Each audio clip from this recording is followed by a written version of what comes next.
Salut l'équipe, c'est Jisan et aujourd'hui on se retrouve pour une nouvelle vidéo sur Dragon Ball Xenoverse 2.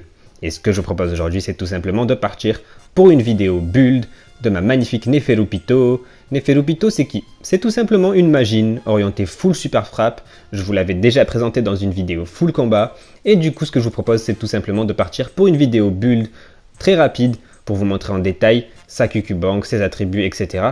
Comme ça, quand je vous la proposerai dans des vidéos full combat, vous pourrez de suite vous référer à cette vidéo pour voir exactement les points d'attribut et la Kyukyubank ainsi que l'AMZ que j'utilise et pourquoi pas les techniques, même si forcément si je fais des vidéos full combat avec ce personnage, ça risque pas d'être avec ces techniques là pour qu'il y ait un peu plus de diversité au niveau des combats parce que déjà dans cette vidéo là, je vais faire des combats avec ce petit build.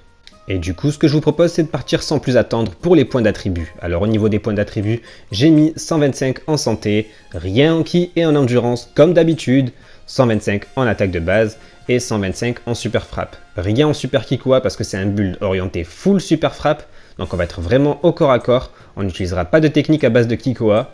Donc voilà, comme d'habitude, pour tous mes builds super frappe, c'est toujours ce que je fais, 125 en santé, 125 en attaque de base et 125 en super frappe. Et du coup maintenant ce que je vous propose c'est tout simplement de voir la Kyukyubank qui va de pair avec les points d'attribut. J'ai un -5 en santé mais c'est pas très grave car j'ai mis 125 en points d'attribut en santé. Je ne perds rien mais je ne gagne rien en ki. Donc vu que je ne mets pas de points d'attribut en ki, je me retrouve avec seulement les 5 bulles de ki qu'on a de base quand on est niveau 99. Mais c'est très suffisant.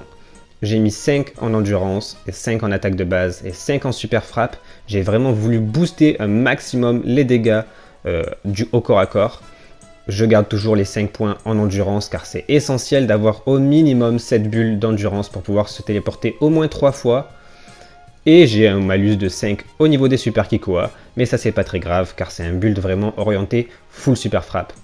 Au niveau de la super âme, on ne change pas, comme d'habitude, toujours une super âme d'un dieu de la destruction.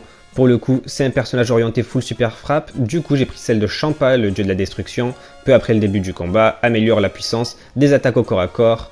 Donc au bout de 30 secondes de combat, nos dégâts au corps à corps vont être boostés. C'est la super âme Vous n'êtes que des pions qu'on débloque dans la quête parallèle numéro 106. Et maintenant, au niveau des techniques, j'ai mis tout simplement la frappe de l'envol maléfique qu'on débloque dans la quête parallèle numéro 21, qui est juste magnifique. Je crois que c'est une technique qu'on peut mettre seulement sur les Namek et les Majin. La néo-technique du loup, une technique qu'on débloque dans la quête parallèle numéro 86, qui est aussi très bien. C'est une technique que je vous avais présentée dans le top 5 des techniques spéciales super frappe, qui fait très mal, elle est arrivée en 3ème position. J'ai mis également la charge maximum qu'on débloque dans l'examen numéro 5, évidemment. Le marteau chargé qu'on débloque dans la quête parallèle numéro 123, c'est une technique de Baby Vegeta qui est juste magnifique, j'ai voulu la mettre. Au niveau des techniques ultimes, j'ai mis le combo de la justice, comme d'habitude, qu'on débloque dans la leçon numéro 3 de Gohan et Videl. J'ai mis l'enchaînement de victoire, qu'on débloque dans la quête parallèle numéro 89, qui s'enchaîne très bien après un combo. Le potentiel libéré, qu'on débloque dans l'examen numéro 6, parce que franchement la transformation des Majin elle est juste dégueulasse. Et j'ai mis la boule de boue, qu'on débloque dans la quête parallèle numéro 88 en guise d'évasion qui est assez stylé. J'ai voulu rester quand même sur un build intéressant tout en gardant 2-3 petites références aux techniques Majin comme pour la frappe de l'envol maléfique ou pour l'évasion la boule de boue. Et du coup maintenant, après vous avoir présenté rapidement le build de ma magnifique Neferupito orienté full super frappe, je vous ai montré voilà rapidement les points d'attribut, la Kyukyubank, la super âme ainsi que ses techniques. Et du coup, moi ce que je vous propose c'est tout simplement d'aller partir rapidement pour quelques combats, pour vous faire une petite démo. Évidemment le but sera de placer toutes les techniques. Du coup voilà, moi ce que je vous propose maintenant c'est de vous laisser tout simplement avec les combats en musique. Et je vous dis donc à la prochaine. Prenez soin de vous. Ciao.